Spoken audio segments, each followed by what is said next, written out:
Hey everybody, welcome to Coffee with Sound, Navigating Life and Retirement. Today we are picking up on a conversation where we left off last week. We're going to get a little bit more granular with our investment strategy. So Chris, let's go ahead and get started. Don't we kind of feel like it's Groundhog Day? We're having this conversation over and over since last week.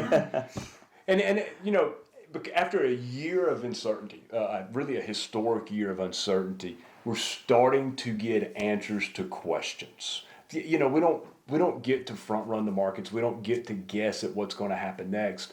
And in life, when we start getting certainty, we don't always like the answers that we get, but we start getting certainty. And I'm saying that from an economic standpoint, a pandemic standpoint. I'm not saying that in either way from a political standpoint, but that we're just getting answers. We think we know who the president's going to be. We think we know who's in the Senate. We think we know who's in the House. Okay, we've had a global pandemic, and just today you get the big announcement that Pfizer is 90% effective vaccine. So we're starting to see really good news coming out from that. But we still have an overvalued market. We still are in a recession. Maybe we're seeing glimpses of a recovery. We think so. We're not sure. And so we're starting, though, with these answers to questions to rotate and rebalance. We talked last week about the economic gold rotation. We talked last week a little bit about the dynamic fixed income. So, Josh, tell us a little bit about the economic gold rotation, please. Easy day. I'd love Easy day. to. You got it. I'm a nerd. Y'all know this. Yeah. Listeners might not know as much, but that's why I like this one so much. It's a cool rotation between gold and equities, between stocks based off of one thing. It's the leading economic indicator. So we're going to take a look at this year's leading economic indicators, and we look at it a year ago. And if we're doing better this year, if that's forecasted better right now, we're going to be in stocks. Now we've chosen specific stocks, and we're going to let the trend tell us what to do. So if it is trending well over the past 6 months, that's the sector we're going to be in. Sector being like large cap value. Now let's say this year's leading economic indicators aren't doing as well as last year, so we're forecasted worse this year than we were last year. We're going to rotate into gold, that safety net, that flight to safety basically, which again, if you look historically in trends, that's what's going on. So how often does this signal rotate? You know, when you look at this, you would think it would. I thought that it was going to happen a lot more often than it does, but it doesn't happen a whole lot historically over the past 10 years because it's not whether we're positive or negative, it's just whether we're doing better than last year. However, given the year that we've had this year, quarter two was really bad as far as leading economic indicators go. We had that coronavirus, which we just spoke about. So next year, the signal might move back and forth depending on the month and what's going on.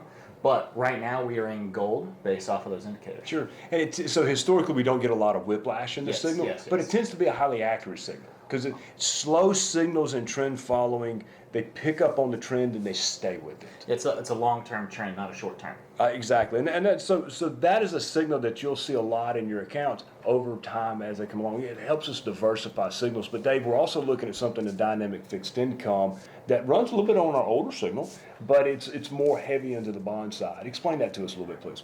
Well, it's sort of similar to the gold economic rotation as well, because there is a rotation between growth and safety. And the way we look at that is we look at what our credit spreads. We look at the credit spreads between high yield corporate bonds and U.S. Treasuries. And the high yield corporate bonds would be the growth sector side of that, and the Treasuries are one of the safest assets that you can get out there, and that's when we would rotate into the safety side of things. So it's either, similar to a gold. Gold is more conservative, equities are more growth.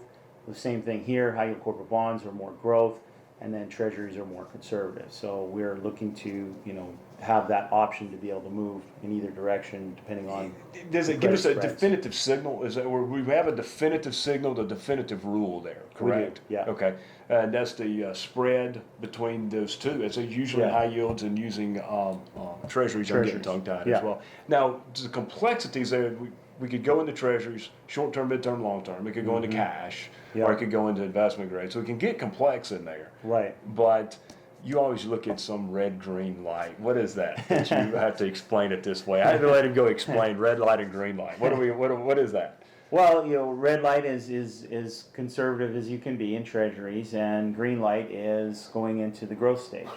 So, Okay. you know, green means go, red means slow down or You always, stop. you always great acronyms. I like your You know, acronyms. you were in the military, and so, you know, a friend of mine used to say, you know, there's a rule of 6. If a 6-year-old can't understand it, then you don't need to explain it. So, hopefully, we're going to keep this thing as simple as possible. Keep this thing as simple as Keep it possible. simple. Okay. So if we have, it kind of goes back on both what we're saying, what you're seeing or how we follow trends in the market. And while we had a growth trend this year, Yeah. we've been trendless in value. We've been trendless in fixed income.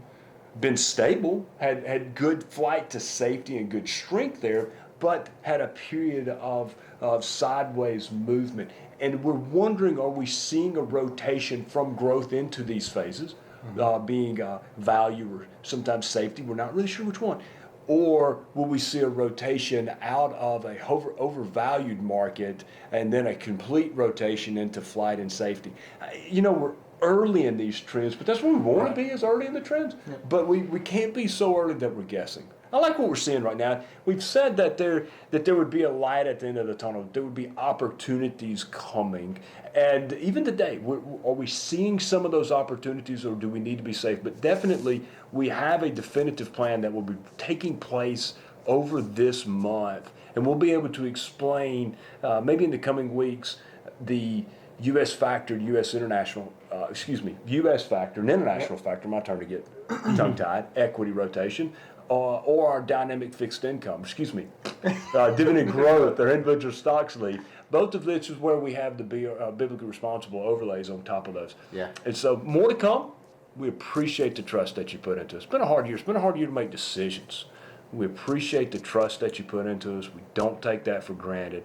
We look forward to talking to you very soon.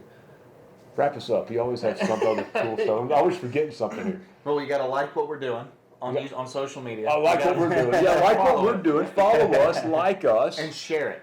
and share it. Yeah. Yes, exactly. And And we always- have a new podcast, The Yes, Chase, yes. that all of our team makes look really good. Not just the dude that's talking to you on the camera, but it's one of my favorite topics on the Chase. We look at the financial world with a biblical lens. My favorite topic, talking about nerding out. I get to nerd out on my favorite topic on that. So please, as that comes out, follow us.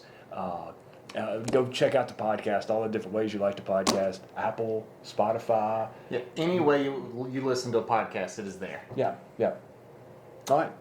Thank you very much. We appreciate you. Take care.